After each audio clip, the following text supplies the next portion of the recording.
नमस्कार, आप देख रहे हैं कमोडिटी कॉल। मैं हूं मनीषा गुप्ता और हमारे साथ जुड़ रही हैं एसएमसी ग्लोबल सिक्योरिटीज की वंदना भारती। वंदना नमस्कार। ट्रंकेटेड वीक है, आगे पीछे दोनों तरफ से ही, लेकिन यूएस का इन्फ्लेशन डेटा बाजार को अभी भी इसका इंतजार है।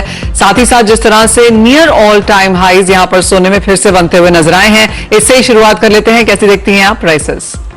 जी मनीषा, यहाँ पे जीडीपी नंबर्स भी पहले से कम इम्प्रूव होके आएंगे और मेरे ख्याल से पॉजिटिव है, लेकिन वीकर एक्सपेक्टेशन है दिस टाइम।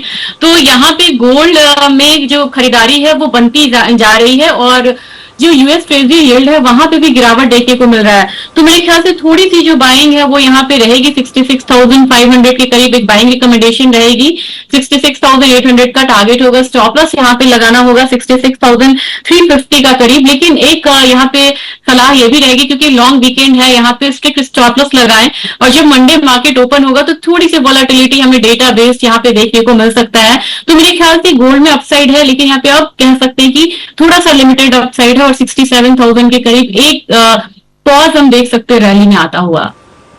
ऑलराइट, तो रनअप यहां पर रह सकता है, लेकिन इमीडिएट रनअप जहां पर देखने को मिला है वहां पर कुछ हल्का सा पॉज है। आज भी यहां पर तेजी अच्छी खासी है, आप देख सकते हैं 225 रुपए की बढ़त के साथ, और ऑल टाइम हाई से बहुत ज्यादा दूर नहीं है सोना, करीबन 300 रुपए की यहां पर दूरी है। और बाजार को लगता है कि ये वाले जो स्तर हैं आप शायद आज ही बनता हुआ देखें या फिर अगले हफ्ते में, डिपेंडिंग ऑन कि यूएस इन्फ्लेशन डेटा किस तरह से आता है।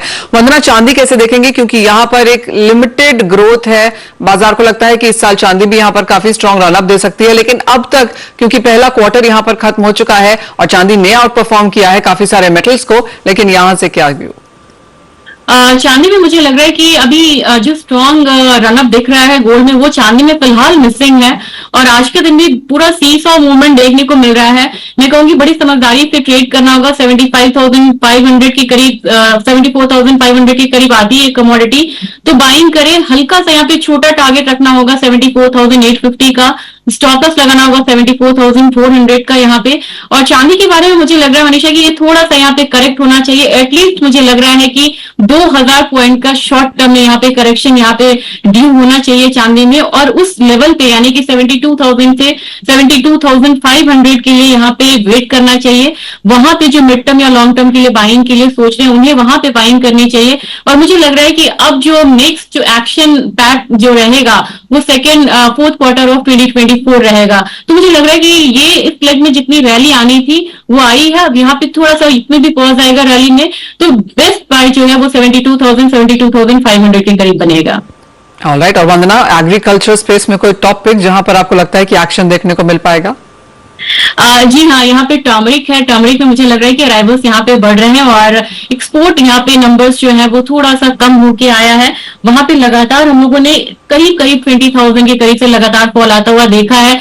3,000 तक का फॉल आया है। मुझे लग रहा है कि प्राइसेस यहाँ पे और भी नीचे जा सकता है। 17,000 के करीब एक सेलिंग रिकमेंडेशन रहेगी। मुझे लग रहा है कि 16,500 से लेकर 16,200 तक मंडी यहाँ पे नीचे की तरफ आ सकता है। इसके लिए स्टॉप लॉस लगाना होगा 17,300 का। और मुझे लग रहा है कि इंट्राडे से लेके पोजिशनल यहाँ पे एक सेल कॉल बन गई है टर्मरिक में। ऑलराइट, तो बिकवाली टर्मरिक में करनी चाहिए, और आज भी गिरावट सामने ही है आपके 2.5% की मुनाफा वसूली, और यहां से भी भाव नीचे में जा सकते हैं। वंदना, साथ ही यहां पे एनर्जी मार्केट्स में क्या करने की राय देंगे? क्योंकि अगर मार्च का महीना देखें तो करीबन 7% की तेजी है, और इस क्वार्टर में अब तक 14 से 15% की बढ़त हम एनर्जी यानी कि कच्चे तेल में बनता हुआ देख चुके हैं। मुझे लग रहा है कि अब 6950 मुझे एमसेक्स में लग रहा है कि एक काफी स्ट्रॉन्ग रेजिस्टेंस है। उसे क्रॉस करने के लिए बहुत बड़ा ट्रिगर चाहिए, क्योंकि यहाँ पे जितनी भी जो रैली आ रही है ये मोस्टली सप्लाई साइड ड्रिवन है, जो कि ज्यादा स्टेबल नहीं होती है। डिमांड से ज्यादा ये सप्लाई कट को लेके रैली आ रही है। तो मेरे ख्याल से आज के दिन भी बाइंग रिकमेंडेशन तो रहेगी इंट्राडे में। 6825 के करीब बाइंग रिकमेंडेशन रहेगी। 6880 का टारगेट होगा। स्टॉप लॉस लगाना होगा 6790 का। ये ट्रेडिंग स्ट्रैटेजीज है, लेकिन मुझे लग रहा है कि शॉर्ट टर्म में 6950 के करीब जाके रैली यहाँ पे एग्जॉस्ट हो सकती है, और नीचे की तरफ जो मार्केट है वो 6700 से 6650 का जो लेवल है वो टेस्ट कर सकता है। तो अपसाइड है यहाँ पे, लिमिटेड है, और अगर किसी को लॉन्ग टर्म के लिए बाइंग करनी है वो यहाँ पे करेक्शन का वेट कर सकते हैं। ओके, तो तेजी है यहाँ पर और डिप्स पे खरीदारी की राय भी यहाँ पर एनर्जी मार्केट्स में बरकरार है। जैसा कि आप देख सकते हैं लगातार तेजी है। काफी सारे कंसर्न्स हैं यहाँ पर, जियोपॉलिटिक्स तो हैं ही, यूएस की इन्वेंट्रीज में भी जो बढ़त है वो उम्मीद से कम देखने को मिली बाजार को, और जो रेट कट का एक्शन बाजार जिसका इंतजार कर रहा है यूएस और यूरोपियन यूनियन दोनों से, उसका काफी सेंटिमेंट इंपैक्ट हमने अक्रॉस एसेट क्लासेस आते हुआ देखा है। लेकिन इसी के साथ एक ब्रेक का समय भी है। वंदना भारती हमारे साथ बरकरार है। ब्रेक के बाद हम जोड़ेंगे अपने दर्शकों को अपने साथ। नमस्कार, आप देख रहे हैं कमोडिटी कॉल। मैं हूं मनीषा गुप्ता और दर्शकों को जोड़ने का समय है। और सबसे पहले हमारे पास एक मैसेज आया है मयंक उपाध्याय का, लखनऊ से। सोने में निवेश करना चाहते हैं, जानना चाहते हैं क्या अभी भी सही समय है या एक डिप का इंतजार करें। वंदना, क्या राय है? निश्चित तौर पे इनको डिप का इंतजार करना चाहिए और मुझे लग रहा है कि एक बार 65,500 से 65,200 तक के जो लेवल्स हैं वो हमें देखने को मिल सकते हैं। तो वहां पे मैं राय दूंगी कि फिर से एक बार आप बाइंग करिए और 2024 में फिर नई ऊंचाई भी छू सकता है सोना, तो हर डिप पे आप बाइंग करके यहाँ पे चल सकते हैं। डिप कहां तक का इंतजार करें, क्योंकि ऑफकोर्स आपने पहले भी हमें बताया वंदना कि डिप पे यहां पर बाइंग करनी चाहिए, तो किस तरह के सपोर्ट लेवल्स हैं? और अगर, क्योंकि ये हाजिर में माल यहां पर लेना चाहते हैं, हाजिर में फिजिकल सोना खरीदना चाहते हैं, तो कहां तक दिवाली तक, इस साल के अंत तक सोना देखने को मिल सकता है? मुझे लग रहा है यहाँ पे कि फ्यूचर्स काफी प्रीमियम पे ट्रेड हो रहा है, तो एक तो ये फर्क भी आ जाएगा अगर ये हाजिर में लेना चाह रहे हैं। और 24 कैरेट के हिसाब से मुझे लग रहा है कि प्राइसेस नीचे में इस मार्केट में मुझे लग रहा है कि एक बार 65,000 तक के लेवल्स को दिखा सकता है और ये आने वाले क्वार्टर में, सेकंड क्वार्टर में हमें देखने को मिल सकता है यहाँ पे 65,000 से 64,800 तक। दिवाली तक मुझे लग रहा है जो फोर्थ क्वार्टर होगा वो काफी एक्शन पैक होगा, चाहे वो सोना हो या चांदी हो। मुझे लग रहा है कि वहां पे प्राइसेस एक बार 68 से 69,000 तक का जो लेवल है वो देख सकता है। हायर साइड हम 70,000 लेके चल सकते हैं, क्योंकि एक बार तो ये फैक्टरिंग हुआ है यहाँ पे कि 3 इंटरेस्ट रेट कट होते हैं और वो जो सेकेंड हाफ वाला टाइम रहेगा जब एक्चुअल में हमें इंटरेस्ट रेट कट देखने को मिल सकता है, तो एक नीज अप रिएक्शन तो मार्केट में आना बाकी है इंटरेस्ट रेट कट का। तो 65,000 64,800 के करीब यहाँ पे आप बाइंग कर सकते हैं और टारगेट यहाँ पे कम से कम 68,000 से 70,000 तक का लेके चल सकते हैं इजीली सोने में।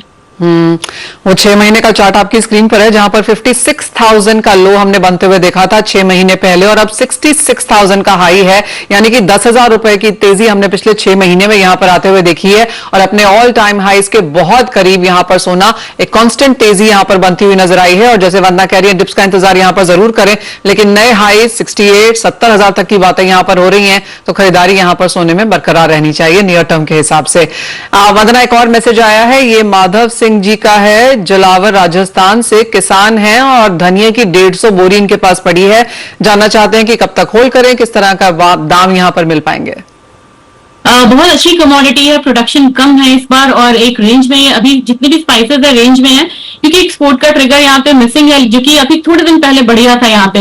मेरे ख्याल से यहाँ पे फेस्टिवल सीजन अप्रोचिंग ऑलरेडी है यहाँ पे और वेडिंग सीजन भी यहाँ पे आ रहा है, तो स्पाइसेस में जो भी हो, टर्मरिक हो और धनिया हो, दोनों में मुझे लग रहा है कि कब से ट्रिगर देखने को मिलेगा। जीरा में भी सप्लाई साइड ज्यादा है, तो धनिया में मुझे लग रहा है कि कम से कम इन्हें 74-7300 के लेवल्स पे एक बार बाय में रहना चाहिए। और अगर ये किसान है तो ये होल्ड करके चले। आने वाला अगर हम यहाँ पे मॉनसून सीजन को ले लेते हैं, यानी कि जून जुलाई तक का अगर टाइम हम ले लें, तो मुझे लग रहा है कि प्राइसेस एक बार 8400 तक जा सकता है एनसीडीएक्स धनिया। एक और सवाल है और इनके पास भी हाजिर माल पड़ा हुआ है। सुरेश जी लिखते हैं अकोला महाराष्ट्र से कि सोयाबीन है इनके पास 200 क्विंटल पड़ा हुआ। ऑफ कोर्स ये कमोडिटी फ्यूचर्स में ट्रेड नहीं होती है, लेकिन वंदना, कैसे देखती हैं आप सोयाबीन के प्राइसेस? क्योंकि चाहे सरसों हो या सोयाबीन, कुछ गिरावट जरूर भावों में देखने को मिली है और कईयों के पास यहां पर हाजिर में माल पड़ा ही होगा।